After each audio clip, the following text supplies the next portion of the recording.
Well, hi everybody. My name is Bill Harvey with the Auto Dealership Academy. I hope you're having a fantastic day. We've had a lot of storms up here in the Northeast and no power for the live announcement when I was supposed to be on at 2 o'clock. So really sorry if anybody of you were waiting for that. And the great news is I'm back and I'm here, and fingers crossed, looking at the windows, we've still got lots of thunder and lightning and heavy rain around. But anyhow, what I want to share with you this week in the group is the professional presentations and the secret of facilitating great presentations. You know, at the end of the day, what customers want when they come into our dealerships is just a really great experience. And I know that goes without saying, and I know a number of you are going to think that that's fundamental and elementary and really not engaging and riveting enough to be a tactic that you can go out and leverage and use right away. But the customer-centric focused approach is really understanding what it's like to be the consumer. It is that old adage of putting yourself in their shoes. If you plan to sell John Smith, you need to see John Smith through John Smith's eyes.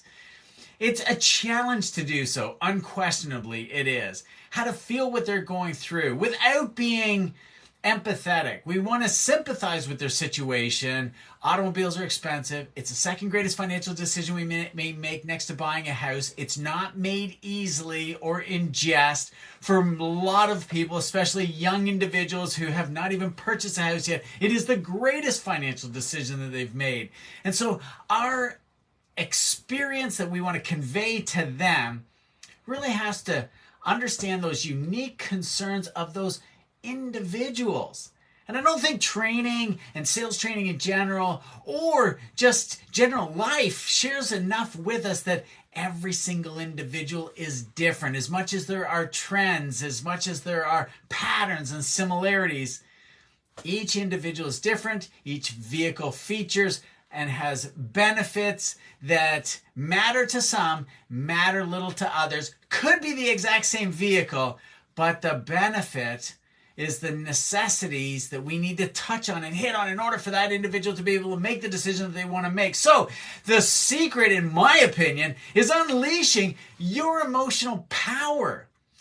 This is where you tap into your excitement, your enthusiasm for the product. And unquestionably, as much as I'm not talking about product knowledge specifically, and I'm not going to show you how to do a proper walk around just because of the interest in time, feel free to leave a comment below, reach out to me to find out more information about that.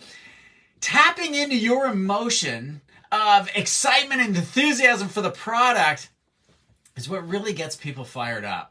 Because your emotional excitement is contagious. Facilitating a presentation with a smile on your face, with a spring in your step, not fake, don't make it up, don't exaggerate it. We want to mirror and match the energy level of the individual that we're working with. So if someone is not very excited, then we don't want to be all over the map and smiling and lots of gestures and hands moving, because that would just be uncomfortable. That would be strange. That would be odd. We want to mirror and match that energy level, but at some point you've got to amp it up just a little bit more. You got to show how fantastic this vehicle is going to solve the pain in their life that their current vehicle, if they have one, is not accomplishing for them. And that could be a strange noise, excessive cost in the service department. That could just be simply it's old and it's tired. It could be simply that it's 2 or 3 years old for those achievers who love the latest and greatest and stay on the cutting, leading edge of technology and design. And that's what really makes them tick. They love knowing when they go into a crowd and a particular environment. I'm thinking of the golf club or the yacht club or driving home to their neighborhood after a day's work. Being that guy or gal that everybody looks at and says, oh, look at that new automobile that they're driving. Wouldn't it be wonderful to have that? That is the kind of emotion that we need to get into our presentation that isn't fake or phony, that is really sincere, that is appropriate for the buying behavior that we're talking to. We need to tap into that emotional side of our buying process. As salespeople, I'm talking about, we need to tap into that emotional side of our buying process. You can learn techniques and connect with your customer on a different level through the manifesto, my manifesto, by eliciting excitement and enthusiasm that goes way beyond just vehicle features.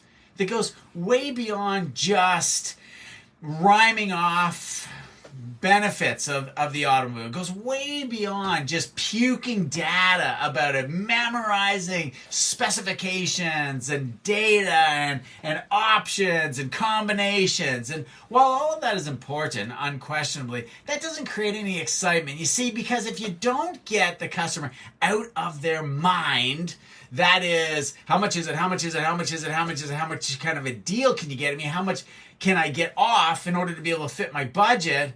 And if you don't get them out of that into their heart, where they're emotional and they're excited and they're like, oh my gosh, my life won't be complete if I don't have that. Nobody's going to want to do business with me if I'm not driving a current vehicle.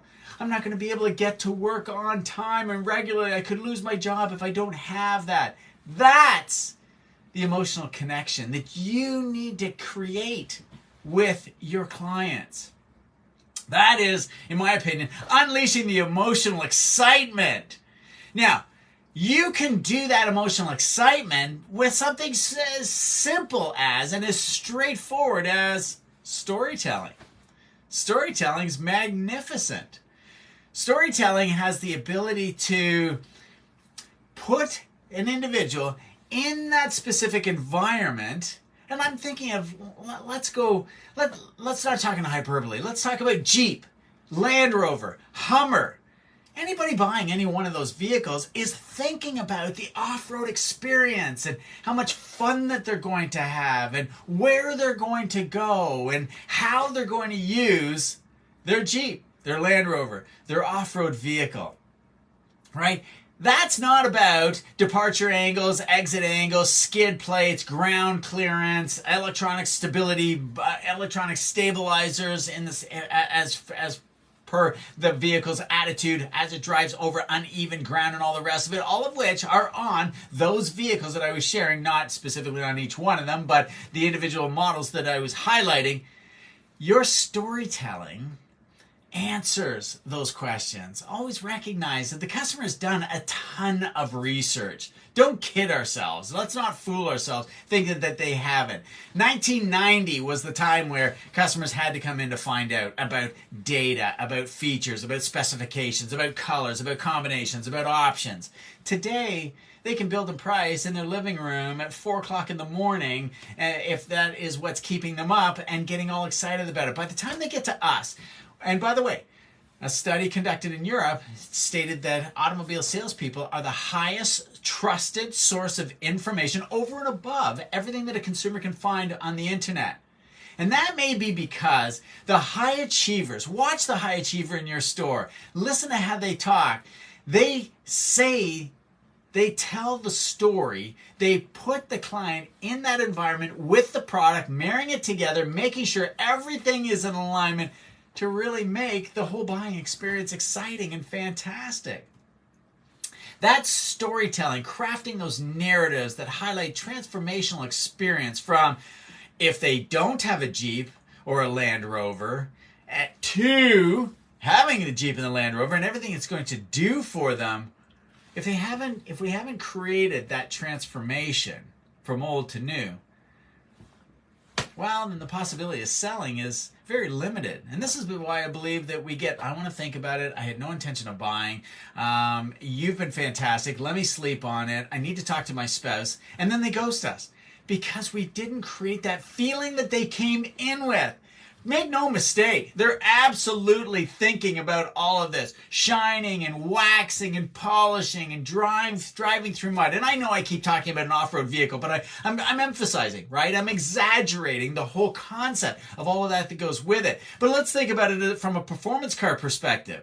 You know, racing it on the racetrack, driving it quickly through traffic, even though we're not supposed to do that. We know that that's going to go on in any Porsche, any Ferrari, any Lamborghini, any Corvette, any Dodge hypercar, Demon, Hellcat, automobile Trackhawk, right? That is going to happen. We're going to step on the accelerator. We're going to feel the rush of speed. We're going to hear the exhaust noise and all the wind rushing by. We need to put the client in that environment in order for them to be able to really buy into the idea that this is a good move. I should be doing it. It can be something as simple as as an everyday commuting automobile, like a Pacifica or a Caravan or an Explorer or a Terrain. It could be a Corolla, it could be a Civic for that matter. That this automobile that they are considering is going to be safer. It's going to be better on fuel economy. It's going to be quieter. It's going to make them feel fantastic first thing in the morning when they get in their automobile to drive to work. Peace of mind motoring. Pardon me, I got stuck for a second there. I don't know what was happening. Peace of mind motoring covered with a full factory warranty. Even though it's not a race car, it's not an off-road vehicle, it's not a Hummer with 13,000 foot-pounds of torque per wheel in four-wheel drive low, because it has differential gears which support that lower geared ratio to give it the high ground clearance that it has with the drivetrain tucked all up nice and high. We can do that. We can get that kind of excitement and emotion with every single one of our presentations. The secret is knowing your product, number one, inside and out. So you've got to attend all your manufacturer's training as much as you possibly can. Then you've got to get passionate. You've got to get excited. You've got to buy into and obsess over knowing everything there is to know about your product, so that in those clutch moments, if the customer were to ask you a specific question while your storytelling is describing exactly what the vehicle is going to do for them, you can, with confidence, answer that question. But here's the other side of the equation. How do you tell an effective story if you don't even know what your vehicle is capable of doing? Because when you know what the vehicle is capable of doing, you know how the customer is going to use it, you know what the energy enthusiasm is that's driving them in right now, that builds trust and confidence. With that level of product knowledge, I call it the competence loop. Competence being, you know your product inside and out, and you're passionate about it, and you believe nobody does any better than your product. Then you have the confidence to ask for the deal. And that is the secret. Even at the product knowledge step number 3 in the 8 steps to success, and you can learn more about that in the manifesto. Feel free to text me down below to learn more about that. I'm happy to share that with you through a 15-minute discovery call. Just what those steps are all about and how you can leverage those to get yourself to 10 to 20 cars a month, 20 to 30, 30 to 40, and like my client Tony and Glenn, in the 50s and the 70s per month. That is possible. It's a flywheel effect. Once we get the flywheel spinning, then you can get to those numbers. In order to spin the flywheel, you have to have the competence, because your confidence will only carry you so far. Exploring strategies for building trust and establishing yourself as the knowledgeable and trustworthy expert is what customers buy from. It's not your data dump. It's not how many features we present at each position of the walk around. It's not how we sell the benefit and the crafting those magnificent talk tracks. It's your level of knowledge, your own competence that develops your own confidence to become that trustworthy expert that buyers are looking for. That's what it's all about. The tricky talk tracks are fantastic, and they only go so far. You'll even get bored of them, and you'll want to mix it up and depart from the talk tracks that work. Talk tracks are dynamite, and they will keep you on track, and they generally lead to a conclusion that you know the answer to, so you don't necessarily manipulate and control the sale, but you help the buyer arrive at the decision that they want to make anyhow. Look, unless you're standing out there on the sidewalk with a lasso and capturing cars and hauling them in, which I don't think you are, and I don't think any one of us is strong enough to be able to do that with a car passing at 50 miles an hour or 50 kilometers per hour past our store. The bottom line is how you convey your experience and understanding with individuals who have already consciously made this decision to want to come in and see you is what will sell your product every single time. It's you that you're really selling. They've made the decision on your product. That's why they're in your showroom, calling you on the phone, emailing you in as an email lead. This is the product that they want, and you're probably the closest, or the second closest, or the third closest as they shop their way down to find that trusted salesperson that they can believe that will put the deal together, and someone that they're going to want to feel confident making the decision with. Operative word, making the decision confidently with you. Because you are the automotive advisor as a salesperson. Not the service advisor. That's the back end of the dealership. You're the automotive advisor. This is the reason why they should act right now. This is the product that they should go with.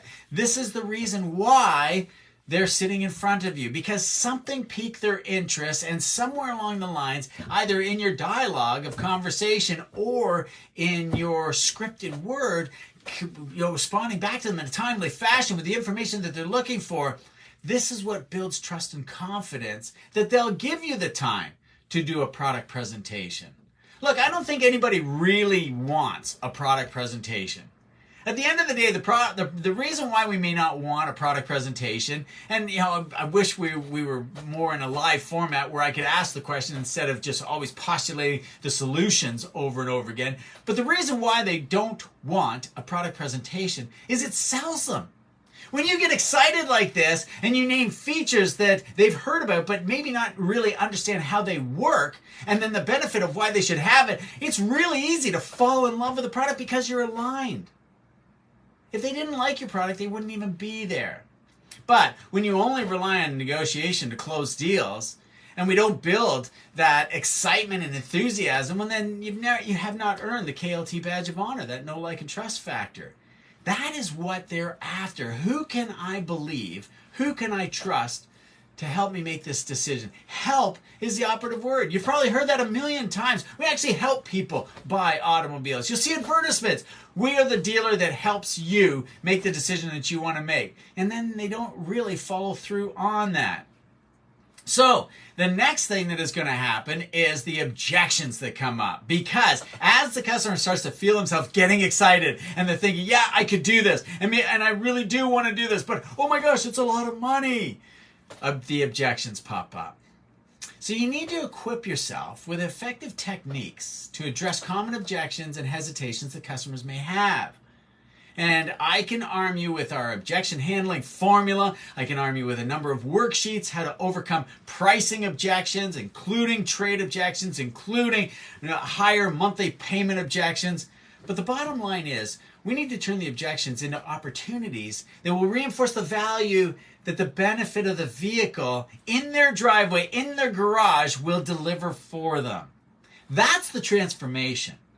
Remember, everybody loves purchasing or having a newer vehicle. Unquestionably. We know that because they wash it in their driveway, they vacuum it out, they accessorize it, whether it is brand new or it is slightly used. And slightly used could be 80,000 miles or 80,000 kilometers on it and even 4 years old. It's new to them.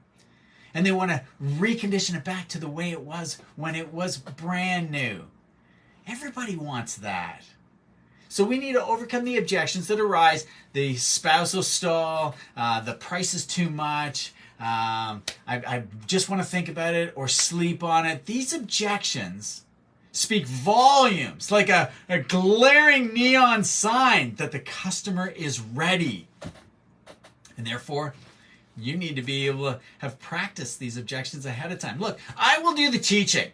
I will teach you how to overcome these objections. You need to take these suggestions and then practice that with friends and family, not with customers that are walking in. Those are way too expensive. Those are the opportunities for you to sell 10 cars a month, make $100,000 a year. The training happens practicing overcoming objections with friends and family. Get those natural objections out of them so that you can equip yourself with effective techniques to address hesitations the customers may have, because they're just opportunities for you now to solidify the deal and put it together. And you know when you have, because the customer will smile and they say, I had no intention of buying today. This is absolutely fantastic. They're relieved. There's this weight that comes off their shoulder. You'll see them. The shoulders will go from here to, this is great. It's done. Finally, my shopping is over. And I can get on with life and living and driving and experiencing it. in whatever capacity that they need to do so. You can only do that when you have magnificent product knowledge, building those stories of how they're going to use it in the environment that they see. It could be a grocery getter, that it just makes going to the grocery store that much more enjoyable. I think some people, like me, don't really enjoy going to the grocery store. It's just a necessary evil that we need energy, and food is energy, and there's only one place to get it if you don't grow it yourself, and that's to drive to the grocery store. If I'm going to the grocery store in an Aston Martin, a Lamborghini, a Ferrari, a Hummer, a Denali pickup truck, a Longhorn, a Laramie, or a Lariat, that just makes it so much more exciting, in my opinion, because you just look at it, right? The smile comes over everyone's face. I love saying to customers that come into my dealership, whatever you choose to buy, make sure that automobile that you go with, it's the first thing in the morning before you go into work and the last thing at the end of the workday that you get into before getting home and completely unwinding. Make sure it's the vehicle that you want to own. Make sure that's the one that justifies all that hard work that we put into doing whatever you do. And that can be anything from customer service to sales to running the corporation and even being a professional athlete. It's really funny with professional athletes. We think about the training and we don't realize it. As 60,000 raving fans watching our favorite team win whatever bowl, cup, or huge event that is going on at the time, we're cheering for them and so happy that they're doing so well. We fail to realize, we fail to recognize how much work went in behind the scenes to get to that. Just think about that for those professional athletes. That vehicle that they get in to drive into training, and then they train and practice all week long, or that vehicle that they get in to drive to the Sunday night Monday night or Thursday night game, and then get in and drive home. Just imagine what it's like to be the losing team. That really special automobile that you help that professional purchase can be the difference between, oh my God, I hate what I'm doing and I must go on to something else, and, well, we didn't win tonight, but there's always tomorrow. And we need to train and work harder. That's what overcoming objections is. Train and work harder. I hope you really get that. I hope that makes sense for you. I hope that helps you in some capacity with your presentation and presentation secrets. That's why I call these secrets. It's unleashing the power of emotion to get people excited. It's that storytelling, putting it in a dialogue and in an environment that someone can envision and picture for themselves and saying, this is what I need. That is what builds trust and confidence in you as the sales professional. And of course, allows you the opportunity then to overcome their objections of, I want to think about it, I need to speak to my spouse, I had no intention of buying, and the price is too much. If you don't have that know, like, and trust factor, then overcoming the objections will default strictly to price and exhaust your gross, and at that point you're paying people to drive away in your car, and I don't know why, truck, SUV, you know what I mean, I don't know why you would do that. If you don't have that excitement and enthusiasm to your presentation, then your stories fall on deaf ears, and that doesn't build confidence and trust. I really hope that this has helped you take your sales game to a new height. Pumping yourself up, picking yourself up real quickly, especially after you've had 3, 4, 5, 10 customers said, nope, nope, nope, nope. Maybe you were $1 away. Anybody ever been there? I know I've gone through it a number of times. That's the reason why I built the manifesto, so that you would never have to go through this ever again. The practices and procedures that'll take you through will assure that you'll never lose a deal for $1, $5, $10, $25, even $50 a month again, because you've set the deal up accordingly. With a simple structure as the overview, benefit, and permission, getting the client's commitment all the way along throughout your walk-around presentation is what builds, or earns you, that know, like, and trust badge of honor. That's what takes your sales game to the next new height. Well, I hope you thoroughly enjoyed this. I have a call coming up very shortly, so I'm going to have to let everybody go. Sorry that I was so late getting on and coming live. Now we've got the power back, which is fantastic. It was impossible otherwise. The router couldn't put us on the internet. But I hope you have an amazing day, a terrific week, and look for the replay that will be broadcast here in the private members group, and you can share it with anybody that you want. And then I have a giveaway for Saturday and some testimonials that you can review on Sunday. And then we resume our week with another value post on Monday and live training sessions on Wednesday. It was a short week for us in the eastern northern hemisphere, so because of the holiday threw me off a little bit, and that's why we're doing the live today. Anyway, have a fantastic. My name is Bill Harvey with the Auto Sales Academy. If you want to know more about the six-figure manifesto, leave a comment below, manifesto. I will reach out to you. And the best suggestion that I have for you is let's jump on a discovery call and find out about the opportunities that you need to be leveraging in order to be able to get yourself to that double digits every single month, 10, 20, 30, 40, and 50. It is entirely possible. You just need a system to be able to get your flywheel spinning, which becomes perpetual motion and makes all of this a whole lot easier. Again, my name is Bill Harvey with the Auto Sales Academy. Thanks so much for joining me. Talk to you again real soon. Bye-bye for now.